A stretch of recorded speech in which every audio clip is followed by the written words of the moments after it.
What's going on, everybody? The Michigan Wolverines, for the first time since 2000, have gone on the road to beat the Buckeyes. And it's the first time since the 99-2000 seasons that the Wolverines have won back-to-back games in this rivalry. For over 15 years, Michigan became the whipping dog for the Buckeyes. But that is over. No longer. The rivalry is no longer in the Buckeyes' hands. It's in the Wolverines' hands. This was a huge win for Michigan. With how Jim Harbaugh's tenure started at Michigan, after the 2020 season, a lot of people, including myself, could care less if he was the head coach for the Wolverines moving forward. But the last two seasons, Michigan is 24-2 combined between 2021 and 2022. Michigan still got a Big Ten title game to play. They're guaranteed to be in the playoff. And as of right now, it's looking a lot like Michigan could play either TCU or USC. And I'm telling you, Michigan will probably be a favorite in both of those games. So, with that in mind, I could gush about how big a win this was for the Wolverines. Possibly one of the biggest wins over the Buckeyes in the entire rivalry for Michigan. And I mean that legitimately. I mean, to go on the road and play the second-ranked team in the country, Ohio State. Nobody thought the Wolverines were going to do what they did. But they didn't care. They didn't care that Blake Corum was limited effectively out for the game. They still went out and did it in a way that they haven't beaten anybody all year, and we're going to talk about that. But how did Michigan do it? I want to talk about how they pulled off this massive win for the program. Heading into the game, looking at it, I had three keys to success for Michigan heading into the game. Don't settle for field goals, long, drawn-out offensive drives, and getting pressure on C.J. Stroud. In some ways, that did play out, but honestly, the reason the Wolverines won this game comes down to preparation and game plan. That's one big thing. Michigan started the game in a really peculiar way because if you notice, they started out running the ball and putting Blake Corum on the field. He got a carry. He was only in for a couple snaps, and then the rest of the game, he didn't play. And I thought that was really odd, but it all started to make sense once you saw how their game plan was executed. Michigan showed a run. They started out with a few run plays in their first couple of offensive drives. Blake Corum was on the field. And that's what Ohio State was preparing to stop all season. All year since Michigan destroyed Ohio State in the Big House last year with Hassan Haskins' 5 rushing touchdowns. Ohio State got in a new defensive coordinator and they were preparing, how are we going to stop the run against Michigan? Michigan showed run, but they did something that they haven't done all year, which was connect on deep passes down the field. Partially because of using play action in a way that they hadn't all year, but I think that they let JJ leave it all out there. They said if we're going to beat Ohio State, we're banged up at running back. We need to bring them into the box. We need to put ourselves in as best a situation as possible to get the ball down the field. And that's what they did. They drew Ohio State in. They'd get 7 guys in the box. They'd have a single deep safety, the Buckeyes that is, and Michigan would hurt them down the field. Michigan wasn't connecting on those passes over the course of the entire season, but in the game that mattered the most, they did. Second key point in that. 2 guys stepped up in a big way for the Wolverines, J.J. McCarthy and Cornelius Johnson. Both have been kind of put on blast this year for their play. Cornelius Johnson has disappointed thus far this season. I remember in the Michigan State game, he had the fumble. He's had bad drops over the course of the year.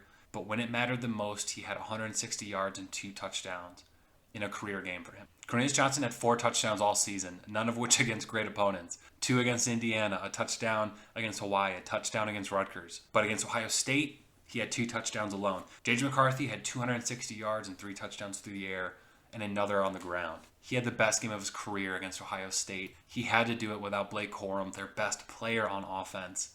And he had himself an incredible game, his third 3-touchdown game of the season. The other 2, 3-touchdown game against Hawaii, 3-touchdown game against Indiana. But he played his best game of his career at Michigan on the road against Ohio State. He wasn't rattled early by the crowd. He wasn't rattled by issues with time management and with some decision making. He played an incredible game. And his connection from the J.J. McCarthy to Cornelius Johnson connection essentially won them this game. If you want to look at it in the context of, personnel and execution. That is really what did it for me in this contest. But regardless of the slander, JJ did what he had to do, and he hit Cornelius Johnson for 2 touchdowns in this game. And the third thing, what's incredible about this game is that it didn't matter that Michigan lost 7 defensive starters from last year. And it didn't matter that they lost their defensive coordinator, Mike Macdonald.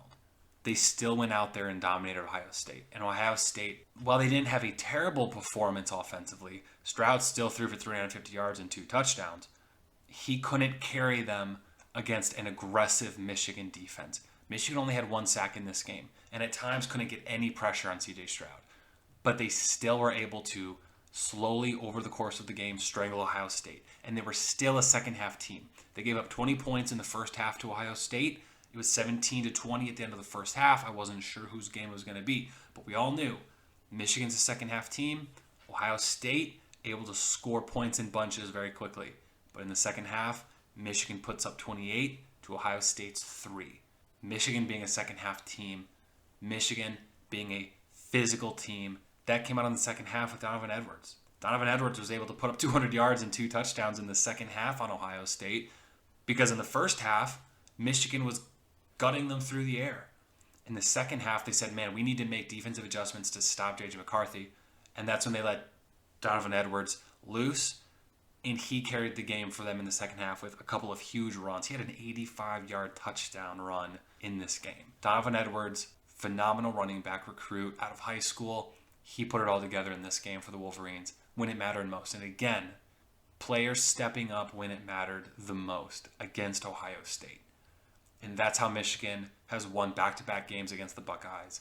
It's not that Ohio State didn't take Michigan seriously. I've already seen that start to get circulated. There was no bad weather in this game. I can promise you Ohio State took Michigan very seriously. Ohio State literally went out and got a new defensive coordinator after last year because of what Michigan did to the Buckeyes. They took Michigan very seriously, and they still lost this game. The better team won out today. As I'm recording this only a few hours after the game because I'm absolutely juiced, and this is one of the biggest wins for Michigan over Ohio State in the history of this rivalry. For me, the biggest play in this game, the one that mattered the most, and there's a lot to pick from. But coming out of the second half, Michigan down by 3. The J.J. McCarthy 45-yard touchdown pass to freshman running back Colston Loveland was, in my opinion, the biggest play of the game because it showed that the first half of the game wasn't a fluke. This season wasn't a fluke. Last year's win wasn't a fluke. And Michigan really is a second half team, and they came out and JJ hurt them again. And I think that touchdown pass really kicked Ohio State into another gear to try and stop Michigan through the air. And next thing you know, Donovan Edwards is gutting you on the ground. So that to me was a huge play. Jim Harbaugh didn't let 2019 define this program. He didn't let 2020 define the program. He didn't let that close loss in Columbus in 2016, the fumbled punt against Michigan State in 2015, the embarrassing loss to Ohio State in 2018. He didn't let those things define the program moving forward.